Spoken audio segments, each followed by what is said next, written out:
Muli po akong bumabati sa bawat isa ng mapagpalang umaga. At ngayon po tayo'y darako muli sa mabiyayang salita ng Diyos na kanyang ibibigay sa atin para sa ikakabuti at ikakalakas nating mga magkakapatiran sa angkawan ng Panginoon. Ang ating pong pag-aanguan ng kanyang salita ay matatagpuan po natin sa Mateo Kabanata 5 mula 1 hanggang 16. Akin pong babasahin, ganito po ang kanyang sinabi. Nang makita ni Jesus ang napakaraming tao, umakyat siya sa bundok. Pagkaupo niya, lumapit ang kanyang mga alagad at sila'y tinuruan niya. Mapalad ang mga taong walang inaasahan kundi ang Diyos sapagkat mapapabilang sila sa kaharian ng langit. Mapalad ang mga nagdadalamhati sapagkat aaliwin sila ng Diyos. Mapalad ang mga nagpapakumbaba sapagkat mamanahin nila ang daigdig. Mapapalad ang mga nagugutom at nauuhaw sa katwiran sapagkat sila ay bubusugin. Mapapalad ang mga mahabagin sapagkat kahabagan sila ng Diyos. Mapalad ang may malinis na puso sapagkat makikita nila ang Diyos. Mapapalad ang inuusig ng dahil sa kanilang pagsunod sa kalooban ng Diyos sapagkat mapapabilang sila sa kaharian ng langit. Mapapalad ang nilalait at inuusig ng mga tao at pinaparatangan ng lahat ng uri ng kasamaan na pawang kasinungalingan ng dahil sa akin. Magsaya kayo at magalak sapagkat malaki ang inyong gantimpala sa langit. Gayon din ang ginawa ng mga taong sa mga propetang nauna sa inyo.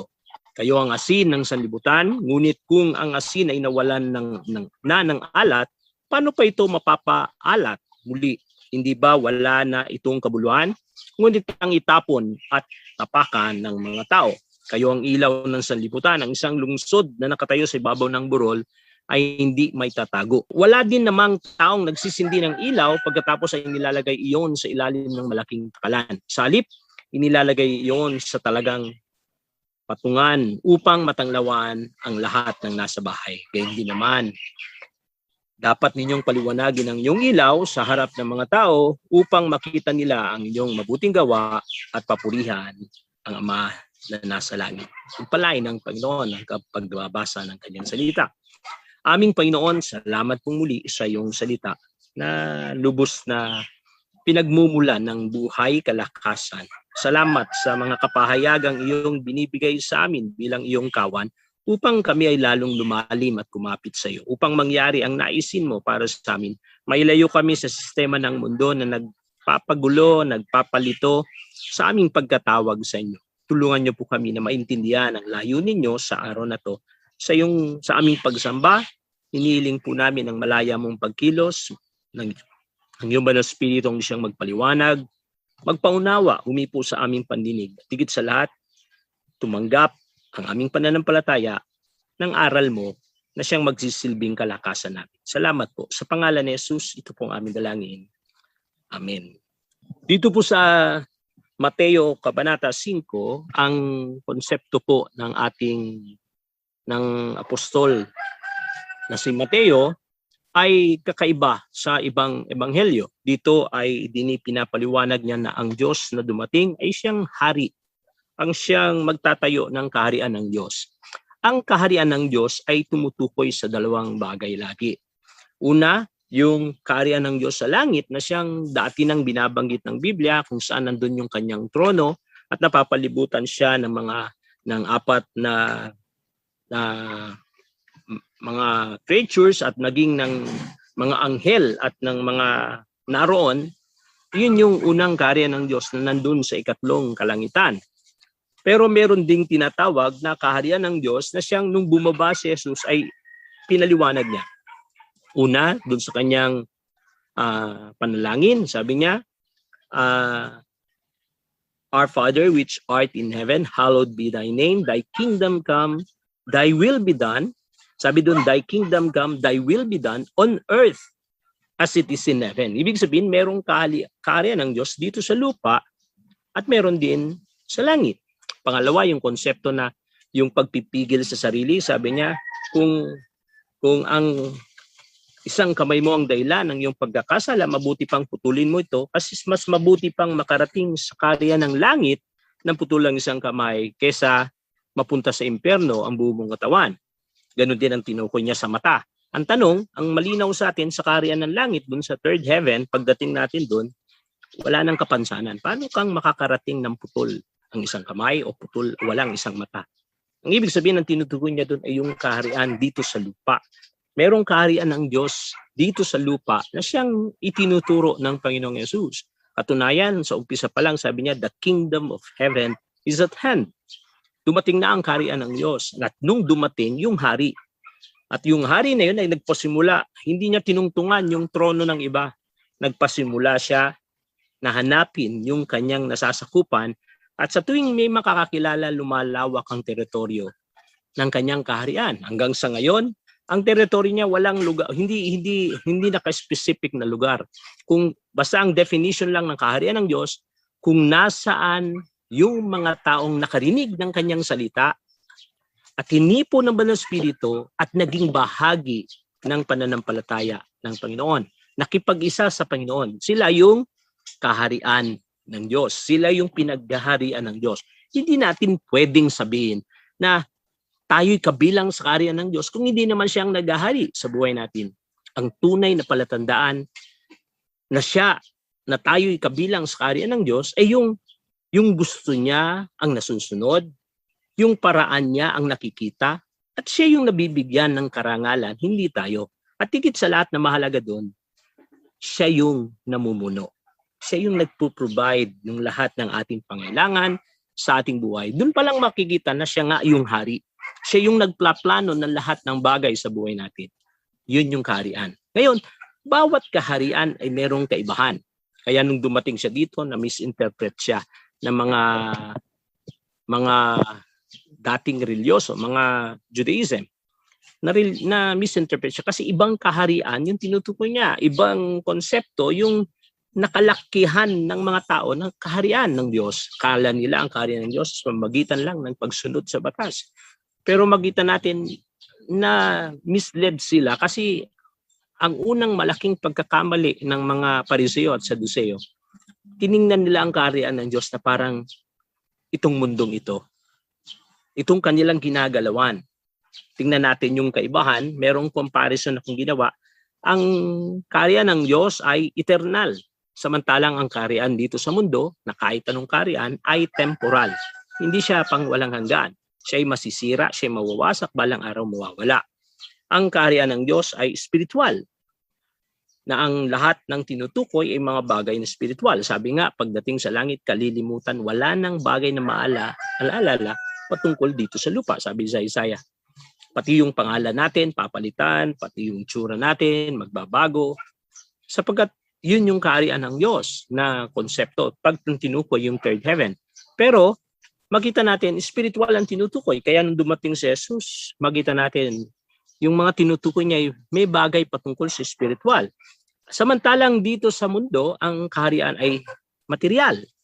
Ang ibig sabihin, pag pinag-aharian ka ng Diyos, dapat well-blessed ka, mayaman ka, marami kang kakayahan, makapangyarihan ka. Yun yung pananaw nila. Pangatlo, ang kaharian ng Diyos, siya yung sentro, siya yung hari. Samantalang sa mundo, ang sentro ay yung tao, ang namumuno, yung mga leaders. Sila yung sentro, sila yung nakakakuha ng atensyon ng mga tao. Sila yung sinusunod ng mga tao. Ang prinsipyo ng kaharian ng langit, kapag ikaw yung pinakamababa, ikaw yung great. Pero pag prinsipyo dito sa kaharian ng mundo, makita natin, pag ikaw ang pinakamataas, ikaw ang pinakamataas. Pero ang dulo nun, sa harapan ng Diyos, yung mga mataas, balang araw sila yung ibababa ng Panginoon. No, sa kaharian ng Diyos, siya yung naghahari, samantalang sa kaharian ng tao, tayo ang naghahari. Yung gusto natin, ang gusto nating mangyari. Kaya makita natin sa gobyerno natin, tuwing magpapalit ng presidente, magbabago ang sistema, magbabago ang paraan. Ang mga gabinete natin, ang mga ahensya ng gobyerno, mag-iiba ang sistema. Dahil tao ang namumuno. At yung panguli, ang kaharian ng Diyos lagi nagdadala ng kabutihan, ng righteousness, ng buhay, ng kasaganaan. Samantalang ang kaharian ng tao ay nagdadala lagi ng kasalanan, ng sistema ng pagka-makasalanan, at higit sa lahat ng kamatayan. At yun yung malaking kaibahan. Kaya si Jesus nung bumaba sa lupa, present niya kung ano yung kaharian sa langit. Pinaliwanag niya kung anong kaharian ng Diyos. Sinimulan niya sa tuturo dito sa Beatitude. Katunayan, sabi ng mga Bible scholar, ang Beatitude ang pinakasentro ng kabuuan ng katuruan ni Jesus. Ito yung kanyang ipinamuhay at ito yung kanyang pinahayag na dapat ipamuhay ng mga tao. Kaya may nagsasabi nga gawing isang libro ang Beatitude sapagkat ito'y pinakasentro ng lahat ng kanyang katuruan mula chapter 5 hanggang chapter 7. Pero gusto nating tingnan lang yung ilang parte na idiniin niya na magpapalinaw sa atin kung ano ang konsepto ng kaharian ng langit, no? Kaharian ng Diyos. Marami sa atin kabilang na sa kaharian ng langit, pero minsan ang konsepto natin ay hindi katulad ng konsepto nung hari natin doon sa ating kinaaniban. Kadalasan merong nagkakaroon ng mixed concept. Nandito tayo sa kaharian ng Diyos, pero ang prinsipyo natin ay nasa kaharian ng mundo na siyang dapat hindi mangyari. Kaya kailangan malaman to. Dito makita natin yung word na exclusive, yung word na exclusive, distinctive. Niloob ng Panginoon na nung pumili siya, iniba niya agad. Nilagyan niya ng kaibahan yung lahat ng napili niya. Iniwalay niya agad. Kaya sabi dun, set apart, di ba? Ginawa niyang peculiar, kakaiba. Ginawa niyang exclusive para sa kanya. Yun yung pagpili ng Diyos sa kanyang kaharian. Kaya once na pinili ka ng Diyos, isang magiging katiyakan. Mag-iiba ka sa konsepto ng mundong ginagalawan mo. Paano ka magsalita, paano ka mag-isip, paano yung motibo mo, paano yung priorities mo, lahat yan mag-iba.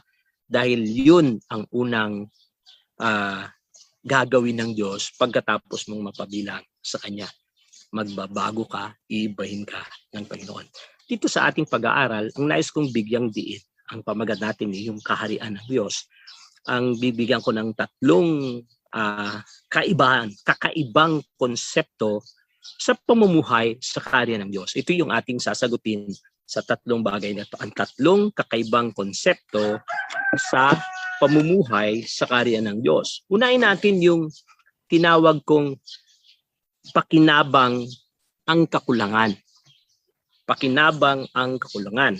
Kasi dito, isa-isain ko muna bago natin talakayin. Sabi niya doon, merong siyam na binanggit dito na kalagayan ng tao na siyang pagtitingnan natin sa mundo, ito yung pinaka-pangit na kalagayan.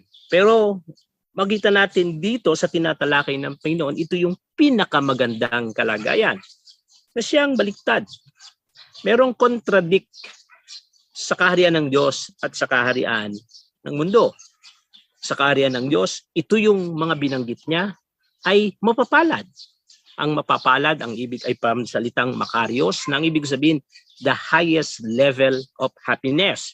Ito yung divine joy na ibibigay ng Diyos sa tao. Lahat ng joy na gawa ng mundo, gawa ng panlabas na nakikita o dumarating sa buhay natin, temporal joy lang yan.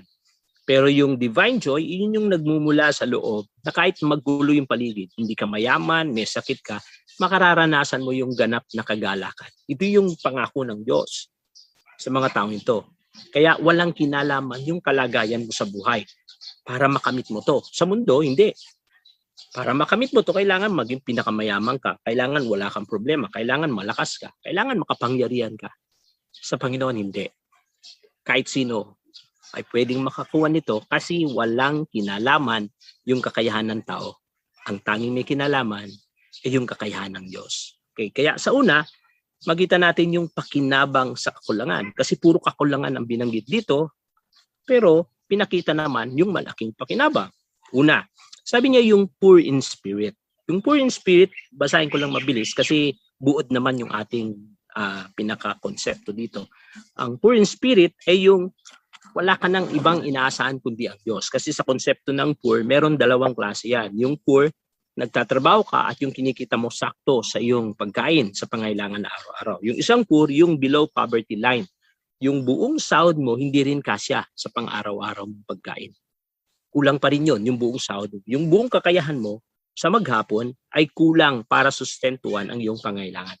Yun yung tinutukoy dito na poor in spirit. Kaya lang, magkaiba yung naging konsepto. Ay mamaya ko na lang talakayin yun, isa-isayin ko na lang. Pangalawa, yung mourn. Yung mourn in spirit ay mourn, blessed are those who mourn, sabi niya doon, mapapalad mga nahapis. Yung mourn dito, hindi, ito yung tumutukoy na yung deepest na kalungkutan, yung sobrang lungkot. Yung sobrang lungkot, no? Tapos yung meek, ito yung tumutukoy dun sa sobrang pagpapakumbaba. Hindi mo nakikita ang iyong kakayahan. Parang power under control. Hindi kalugihan ang meekness. Hindi kalugihan, kundi ito'y kalakasan, ito'y kapangyarihan, ito'y tatag na hindi laging ipinapakita, hindi goal na ipakita sa tao. No, yung meekness, parang pumapayag ka na merong Diyos na siyang kumontrol sa iyo. Merong Diyos. Yung word na littleness, nakikita mo yung kadakilaan ng Diyos. Kaya dahil kitang-kita mo yung kadakilaan ng Diyos, kitang-kita mo rin yung kaliitan mo. No? O ano ko na rin, yung mourn kasi dito, ang tinutukoy dito, yung mourn, ibig sabihin may kinalaman sa kasalanan. Hindi katulad nung mourn. Pakita ko yung kaibahan na, yung poor in spirit, tumutukoy ang mundo kapag sinabing poor ka, ikaw ang pinakakawawa. Wala ka ng asahan sa mundo. No? Pero sa konsepto ng Diyos, yung pagiging poor mo ay hindi dahil sa meron kang pangailangan sa mundo. Yung pagiging poor mo, nakikita mo, wala ka ng ibang inaasahan kundi ang Diyos. No? Yun yung pagiging poor dito. Yung poor in spirit, ibig sabihin, nakikita mo, hindi nangangahulugang mahirap ka dito, kundi yung karakter ng pagiging poor, yun yung tinutukoy dito. Yung karakter ng isang below poverty line, yung puso, yung damdamin, yung emosyon ng isang taong nandun sa below poverty line na araw-araw parang naggagawa siya ng parang para masustentuhan yung pangailangan niya. The same emotion, the same character na patungkol sa Diyos. Parang sinasabi ng Panginoon, hindi ako mabubuhay kung wala ka. Yun yung poor in spirit. Kaya kahit mayaman ang isang Kristiyano, pwede siyang poor in spirit. Kahit matalino ang isang Kristiyano o magaling, pwede siyang maging poor in spirit. No? Hindi katulad yung sa mundo, ang poor lang yung walang-wala sa financial na pangailangan. No? Yung kasi kaya ko ididiin to para makita natin yung kaibahan ng kaharian ng Diyos. Sa kaharian ng Diyos, yung kalagayan nila parehas. Kalagayan, meron tinutukoy na kalagayan. Parehas yan. Yung poor, yung meek, meron din yan sa mundo ng kaharian ng mundong ito. Meron din yan sa kaharian ng langit. Kaya lang, yung dahilan, magkaiba. Yung dahilan dun sa mundo, dahil sa kawalan ng mga bagay na pangailangan material, pinansyal, kapangyarihan, kakayahan. Pero yung sa Panginoon, yung may kinalaman sa kasalanan, sa tingin sa sarili, sa tingin sa Diyos. Kaya malaking kaiba. Ibig sabihin, ito, physical, samantalang ito, yung sa kaharian ng Diyos, ang dahilan ay yung spiritual. Yung dapat na ugali sa mga bagay patungkol sa Diyos. At yung resulta, magkaiba rin. Yung kahantungan. Sa mundo, ang kahantungan mo, ikaw ang pinakakawawa, ikaw ang pinakaapi, ikaw ang napahamak na tao. Pero sa patutunguan dun sa mga taong spiritual, sa konsepto ng kaharian ng Diyos, ikaw yung pinakamapalad. Ikaw ang magandang kalagayan. Hindi nyo baliktad dun sa mundo, ikaw ang pinakakawawa. Sa mundo, ikaw ang pinakamapalad. No? Kaya malaking kaibahan. Isa-isa yung ituloy ko, dun sa meek, nakita nga yung power under control sa spiritual, na ibig sabihin may kakayahan ka, pero pinapakita mo sa Panginoon, yung kakayahan ko nakadepende sa iyo.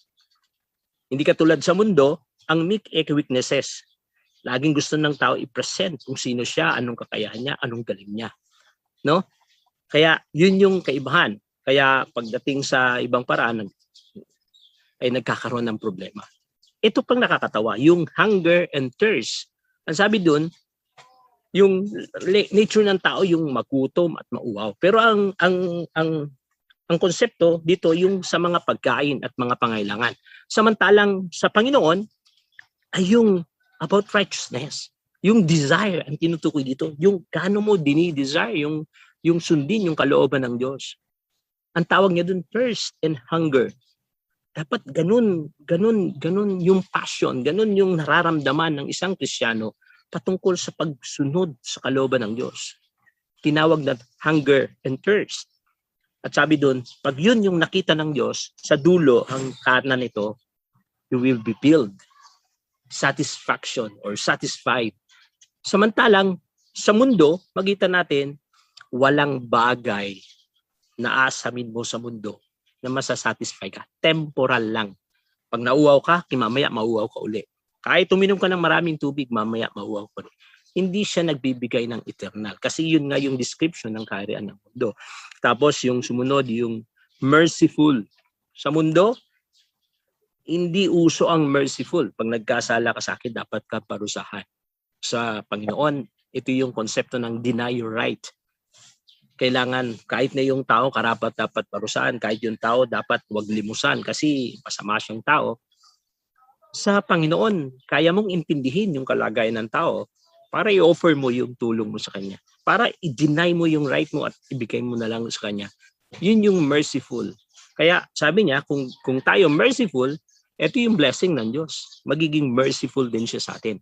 Sa ating kahinaan, sa ating kakulangan, titiyakin ko sa inyo. Kawawa tayo kung walang mercy ang Panginoon. Kaya ang kaligtasan laging magkasama. Grace and mercy.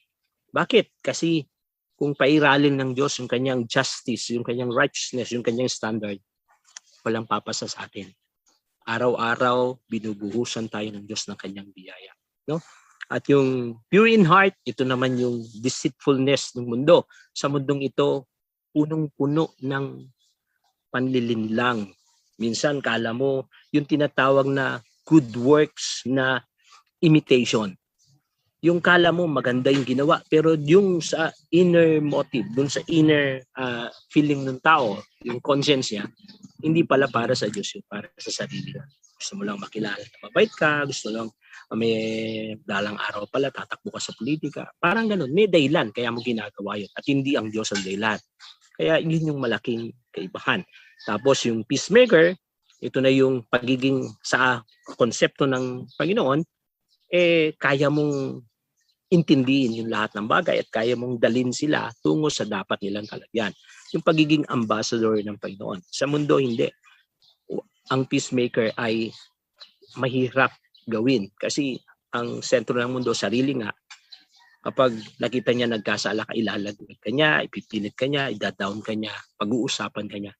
Pero hindi yung magsasaayos. At yung pangalawa sa uli ay yung persecuted because of righteousness. No? May mga tao na persecuted kasi dahil sa kanyang kahinaan, dahil sa kanyang racial, discriminated siya, may mga kamalian siya o may mga nagawa siyang mali. Yun ay karapat-dapat lang na ma-persecute dahil sa kanyang mali. Pero sabi ni Peter, sabi niya yung hindi ka na-persecute dahil sa iyong pagkukulang, kaya ka na-persecute dahil sa iyong pagsunod sa Panginoon. Ito yung sinasabi na persecution, ay persecuted because of righteousness. Kaya tayo hinahamak ng tao, kaya tayo sinasabihan ng hindi maganda kasi dahil sa ating pananampalataya sa Diyos. Dito naman lalabas yung yung sistema na ginagalawan mo, iba sa sistema nila. Meron ngang nagsabi na pag minumura-mura ka ng tao, kapitbahay mo, hindi ka nakarapat-dapat, siyang mali naman. Kasi parang sinabi natin, hindi karapat-dapat na si Jesus. Kasi maging si Jesus ay minura ng kanyang nasasakupan. Hindi masama ang ma-persecute basta't nasa tama ka. Ang masama yung na-persecute ka dahil sa mali mong ginawa. No? At ito yung paghahari sa kaharian ng Diyos. At yung panguli, insult, persecuted, and falsely accused. Dito, ito naman ay yung sabi dito na ito yung magiging kalagayan natin. Talagang ihaharap ka because of your devotion to God. Yung pagtitiwala sa Diyos. May kinalaman din to sa sistema ng mundo at may kinalaman din to dun sa pagiging loyal mo sa Diyos. Ito yung mararanasan. Pagkita natin lahat ng ito ay contradict sa mundo. Ayaw to ng mundo. Pag tiningnan mo, ayaw to ng mundo. Pero sa harapan ng Diyos, sabi niya, pag ito yung kalagayan mo, at ang dahilan ay ang bagay na spiritual, sabi niya, ikaw na ang pinakamapalad sa lahat. Kaya, pag titingnan natin to, napakasarap palang i-desire to. Napakasarap palang ipag-pray, Lord, dumating ako sa ganitong kalagayan. Na wala akong ibang inaasahan kundi ikaw.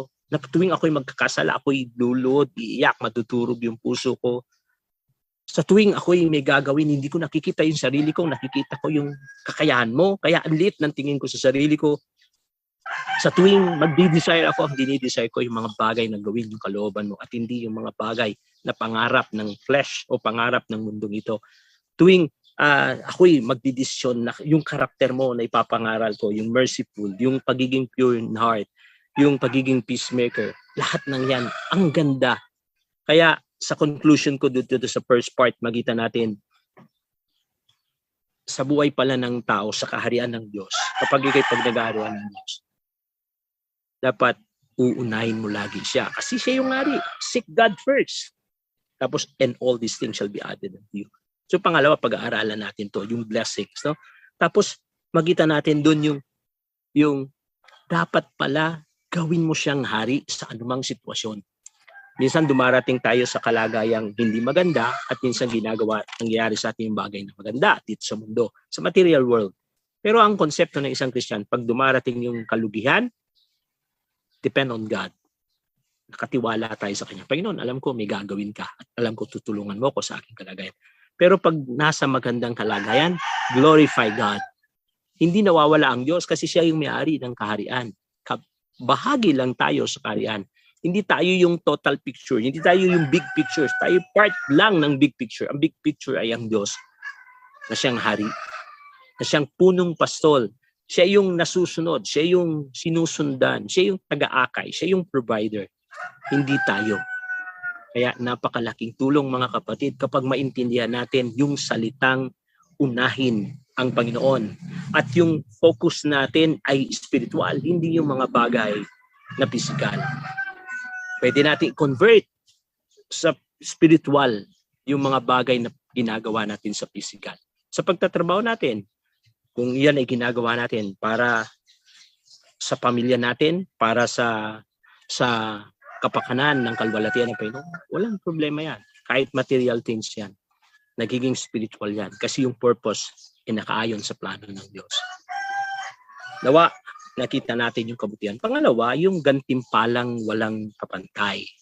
Dito naman, makita natin na yung binanggit na gantimpala dito, hindi lang basta mapunuan yung kakulangan ng tao, kundi ang pinakitang gantimpala ay sobra-sobra naman. Hindi naman deserving yung tao dun sa gantimpalang inilaan sa kanya. Wala naman siyang ginawa, kundi nandun lang siya sa pinaka-worst na sitwasyon. Wala siyang effort na ginawa, pero tumanggap siya. Inisa-isa dito, sabi doon, yung una, tsaka yung pangwalo, parehas ang gantimpala.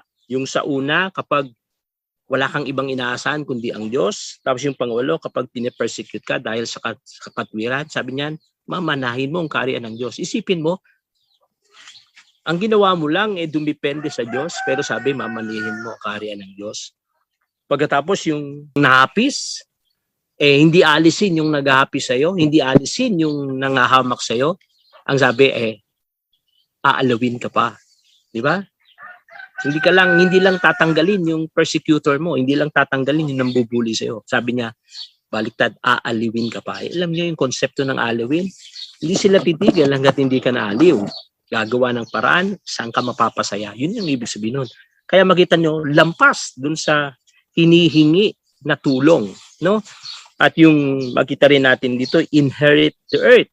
Dun sa mga meek, pinakita mo lang yung kaliitan mo, yung kalagayan mo. Pero dito makita natin, ipapamana sa iyo ng Panginoon ang kaharian. At sumunod dun yung field. No? Parang nakapagtataka, kung nagugutom ka, nauuaw ka. Pero dahil sa katwiran ng Diyos, sabi ng Panginoon, you will be satisfied. You will be filled. Kaya ito na naman yung bagay, no? Hindi lang ma-quench yung thirst mo, kundi talagang mabubusog ka. Tapos, yung receive mercy, tapos see God, yung pure in heart, makikita mo ang Diyos, makakasama mo ang Diyos, no? Tapos yung called children of God, tapos yung dulo sa verse 9, nasa verse 12 ang rejoice and be glad. Isipin nyo yung persecuted ka, ini-insult ka, tapos falsely accused ka, ang magiging reward dun ay rejoice and be glad. Kaya makita natin ang kahangahangang bigay ng Diyos. Kaya yung Diyos natin is God of rewarder. Hindi siya Diyos na tahimik at walang ginagawa. Sa oras na nakita niya na lumalakad ka ayon sa plano niya, lumalakad ka ayon sa kagustuhan niya, hindi mo siya mapipigil na pagpalain yung buhay mo. Hindi mo siya mapipigil kahit anong sitwasyon. Yung worst situation, kaya niyang gawing best. Yun yung kagandahan sa Diyos. Walang dulo sa Diyos. Walang late sa Diyos. Anumang sitwasyon mo, kaya kanyang baguhin, kaya kanyang ayusin, kaya niyang pagandahin yung buhay mo. Sapagkat creator siya. Kapangyarihan at kaya niyang gawin. Kaya, lagi nating tandaan kapag dumarating tayo sa mga bagay na alanganin, problema, kahirapan,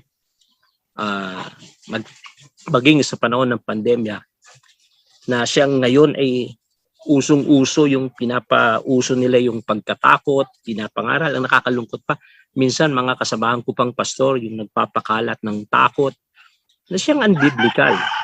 Bakit? Kasi ang pananampalataya, ang dala niya ay tiwala sa Diyos, trust. Ibig sabihin, inaalis niya ang takot. Sabi niya, ang takot ay hindi yan sa Diyos. Pero ngayon, pinopromote mismo yung takot, nagpapakalat ng maraming salita para takutin yung tao. Na siyang maling-mali. Kapag nasa tabi ka ng Diyos, sa piling ka ng Diyos, walang magagawa sa iyo kahit anumang mangyari. Kahit pagdating ng Antikristo, sabi doon, ang mapipinsala niya lang yung hindi nagtitiwala sa Diyos. Sabi niya sa Thessalonian. Pero sa mga taong sa kanya, wala siyang magagawa pag pag-aari ka na ng Diyos. Natatakan ka na ng Espiritu Santo. Hindi pinaghirapan, inaalay ng Panginoon ang kanyang buhay, ang kanyang dugo para sa church.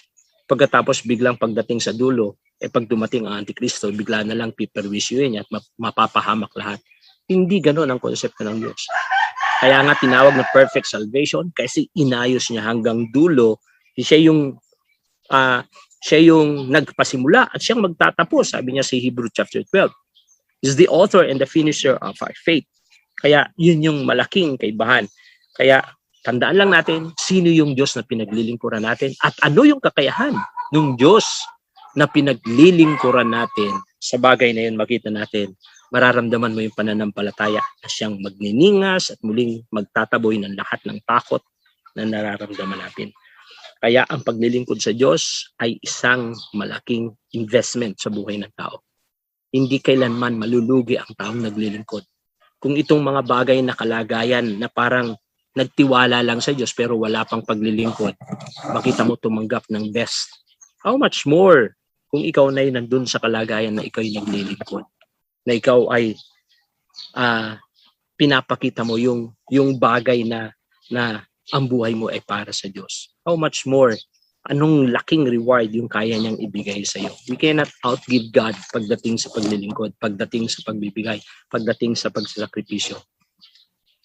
Ay gagawin ng Diyos sa buhay mo. At panguli, at ito tayo magtatapos, yung tinawag kong halimbawang magiging gabay. Kasi una, makita natin yung ginawa niya tayong kakaiba at pinakita niya anumang kakulangan sa espiritual ay kaya niyang maging pakinabang na pinaka-the best para sa atin. At yung pangalawa, ipinakita niya na sa oras na naglilingkod ka na sa Panginoon, sa oras na nasa Panginoon ka na, yung gantimpala hindi mo kayang tularan. Walang kapantay, yung gantimpala ang kayang ibigay ng Diyos. Pero hindi doon natatapos yung kwento. Hindi doon natatapos yung istorya ng Beatitude. Ang sabi niya sa verse 13, verse 16, sabi niya doon, ikaw ang asin ng sanlibutan, sabi niya doon, na siyang nagbibigay ng panlasa sa mundo, siyang nagbibigay ng kahulugan. Sabi niya dito, kayo ang asin ng sangkatawan, ngunit kung ang asin ay mawawalan ng alat, sabi niya, kung ang asin ay mawawalan, paano ito mapapaalat muli? Paliwanag ko muna to. Yung asin sa panahon natin, meron na ba kayong asin na nakita na nawalan ng alat? Meron yung asin na natunaw, di ba? Pero pag tinignan mo, alat pa rin. Ang tanong, anong ibig sabihin nito? Noon kasi yung asin dun sa Biblia ay parang tipak-tipak na ikinakaskas dun sa pagkain para magdala ng alat. Pero kalaunan, kakakaskas ng kakakaskas, nawawala ng alat na to. Kaya ang ginagawa, tinatapon sa daanan upang yung aapak doon ay hindi nadudulas kasi yun ay parang durog na magaspang, no? Kaya dito, ang halimbawa dito, yung asin noon, hindi asin natin ngayon, na ang tinutukoy na napakahalaga niya, napakalaking gamit niyan, pero pwedeng maging walang silbi yan kahit mahalaga yan. Idinidiin dito yung tatlo, yung pagiging kahalagahan ng bagay, pero meron siyang kagamitan. Kahit gano'n siya kahalaga, pag hindi siya nagamit ng tama, mawawalan siya ng pakinabang. At yun yung pangatlo, yung pakinabang. Ulitin ko ang kahalagahan, ang pagkagamit ito, ang kagamitan, at yung pakinabang. Tatlo yan. Ganyan din ang in-apply sa ilaw. Sabi niya, kayo'y asin, ibig sabihin mahalaga kayo, may pagkakagamitan kayo, at meron kayong dalang pakinabang. Sabi niya naman sa verse 14, kayo ang ilaw ng sanlibutan. Tinalakay niya sa 14, yung kahalagahan, ang isang lungsod na nakatayo sa ibabaw ng bundok ay hindi may tatago. Mahalaga to. Ito yung purpose, no? Verse 15, wala din namang taong nagsisindi ng ilaw at pagkatapos ilalagay iyan sa ilalim ng malaking takalan. Sa halip inilalagay ito sa talagang patungan upang matanglawan ang lahat ng bagay. Ito yung tinatawag nating kagamitan. Ito yung purpose. Ito yung prinsipyo kung paano gagamitin yung buhay mo. Lalagay. At yung panguli, ito yung pakinabang. Kaya, sabi na, verse 16, gayon din naman, dapat ninyong paliwanagin ang inyong ilaw sa harap ng mga tao upang makita nila ang inyong mabubuting gawa at papupurihan nila ang inyong Ama na nasa langit. Ito naman yung pakinabang. Tatlong bagay lagi yan. Kaya, dito sa dulo, halimbawang magiging gabay. Yung buhay mo ngayon, pagkatapos mong magpasakop sa karya ng Diyos, pagkatapos mong supilin ang sarili mo sa mga bagay na material at i-focus sa bagay na spiritual, pagkatapos mong gawing hari siya, na siyang idepende mo yung buong buhay mo para sa Kanya, sapagkat alam mo siya lang yung hari na may provider mo, protector mo, siya yung dapat nasusunod. Yung plano niya ang nasusunod at hindi kagustuhan natin. Pagkatapos ng lahat ng yun, siya naman ang may gagawin sa iyo. Gagawin kanyang halimbawa para sa lahat ng taong nasasakupan mo. Gagawin kanyang kagamit-gamit, no? At kaya napakahalaga nito na yung impact na dinadala natin sa tao ay makikita yung reflection, yung resemblance ng ating Panginoong Yesus. Ganun ang nangyari sa Antioquia nung makita yung bagong mananampalataya, sabi nila mga Kristiyano yan. Kaya tinawag na Kristiyano kasi nakikita yung ginagawa ni Kristo noon sa buhay nung nabubuhay pa si Jesus. At yun yung ginagawa ng panahon ngayon ng mga naghahari sa karya ng Diyos. Ang mundo natin ay puno-puno ng competition, ng pagiging makasarili, puno-puno ng kasalanan upang maging masaya. Yung mga tama nagiging mali at yung mali ang nagiging tama. Kaya kailangan ngayon ng liwanag. Yung liwanag ang siyang magsasabi na hindi siya ginagamit para silawin yung tao. Ang liwanag ay ginagamit upang makita ng tao yung katotohanan, malaman ng tao yung kanyang kalagayan, at malaman ng tao kung anong dapat gawin na gusto ng Panginoon para sa kanila. At ito yung ating kalagayan. Kapatid, gagamitin ka ng Panginoon. Pero, kagaya nga binanggit ko, hindi pwede na gagamitin ka ng Panginoon pagkastat hindi na una yung pangalawa, yung una at pangalawa. Kailangan mangyari yung una, mangyayari yung pangalawa, at pagkatapos mangyayari yung pangatlo. Yung una, makita muna yung karakter natin, yung attitude natin, dapat yung design natin ay patungkol sa kagustuhan ng Diyos. Yung pagkauaw natin sa kauulan, yung ating pagdidepende na wala tayong magagawa kundi kung wala ang Diyos, dapat siya ang sentro. Siya yung dinidesign natin sa mundong ito. Yung kanyang kakayahan, yung kanyang righteousness, yung kanyang tulong. Dapat yun. At dahil doon, sabi doon, i-bless tayo ng Panginoon. Hindi lang basta solusyon, kundi best na solusyon. At pagkatapos nun, gagawin kanyang halimbawa, gagawin kanyang liwanag para maraming taong makakilala sa ating Panginoon. Alam niyo po, ang Diyos ang pinaka-the best compatible para sa tao. Lahat ng ating kahinaan ay nandun sa kalakasan ng Panginoon. Kaya nga, yung ating doktrina na kawan ng Panginoon, ang tupa ang pinakamahina, pero ang Diyos naman, ang shepherd naman, ang pinakamakapangyarihan. Mismong kaaway ng tupa ay walang magawa kapag nandun yung tunay na pastor, ang ating dakilang pastor, na walang iba kundi ang Panginoong Yesus. Lahat ng kailangan natin nasa Kanya. Lahat ng kahinaan natin, naiintindihan niya. Kaya malaking kalugihan kapag mabuhay tayong malayo sa Diyos. Malaking kawalan. Kaya yun ang ibig sabihin ng kaharian ng Diyos, yung pamumuhay sa kaharian ng Diyos na i-conclude ko sa tatlo. Una, kailangan ng pagbabago. Baka yung buhay natin mix ng pamumuhay sa mundong ito. Baka mas na-impluwensyahan tayo ng mga pattern, mga principles ng buhay ng mundong ito. Hindi natin ma-perfect yung plano ng Diyos. Hindi natin masasatisfy o mabibigyan ng please ng kalwalatian ng Diyos kapag tsamba-tsamba yung ginagawa natin. Dapat maging sakto yung desire natin, yung pleasure natin, yung passion natin. Dapat makita ng Diyos na lahat yun ay sa Kanya. Kaya ang tawag dun, change, pagbabago ng desire, pagbabago ng priorities sa buhay. At yung pangalawa, yung pagkakaroon ng dependent life. Hindi tayo Diyos. Kahit magaling tayo, kahit mausay tayo, hindi tayo Diyos. Ang nabubuhay sa kaharian ng Diyos, nakadepende sa hari. Ang Diyos ang nagpapatupad, ang hari ang nagpapatupad ng lahat ng bagay, siya ang nagsasaayos ng lahat ng bagay. Hindi ka pwedeng kumilos na parang hari. Hindi ka pwedeng kumilos na parang makapangyarihan at provider na kapag hindi ka naglingkod sa Diyos, magkukulang ang Diyos. Mga kapatid, kahit hindi ka maglingkod sa Diyos, mananatili pa rin siyang Diyos. Pero sa oras na hindi ka maglingkod sa Diyos, ikaw ang mawawalan ng mga bagay na ibibigay ng Diyos. Kaya walang kalugihan. Kaya ang pangalawa na ang pamumuhay sa Kanya ng Diyos, dapat nakadepende tayo sa Kanya. Kasi alam natin kung sino siya at ano yung kaya niyang gawin. At yung panguli, yung to live according to your purpose.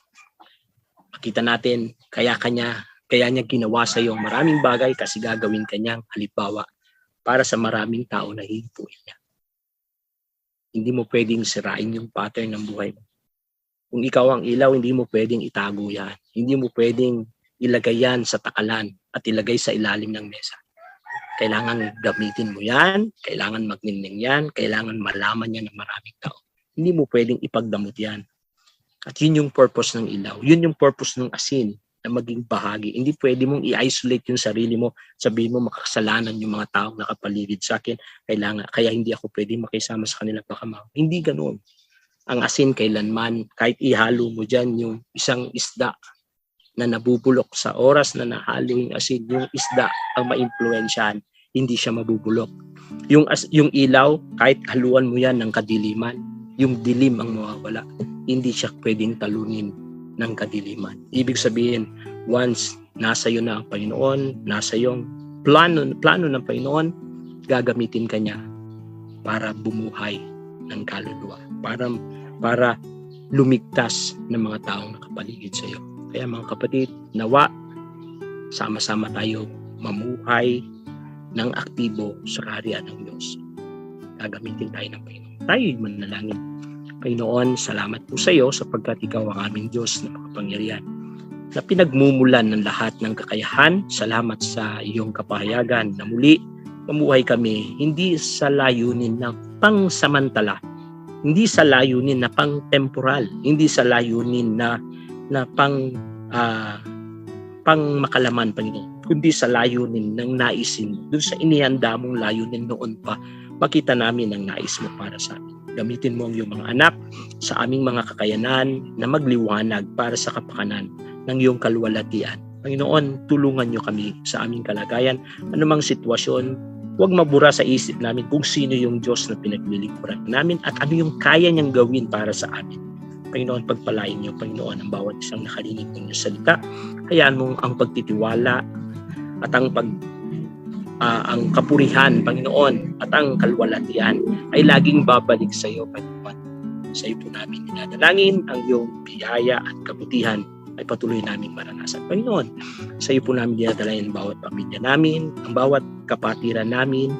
Panginoon, yung pananampalataya namin, Panginoon, bantayan niyo. Huwag po nawa kaming maging stagnant or hindi nakikita yung napakahalagang bagay na dapat namin ginagawa. Panginoon, gamitin mo ang kalit-liitan naming kakayanan, kalit-liitan naming oras para magampanan namin yung layunin para sa amin. Panginoon, salamat po. Ang pagpapala at biyaya ay aming hiniling na maging pagpapala rin kami sa iba. Sa pangalan ni Jesus, ng aming dalangin. Amen.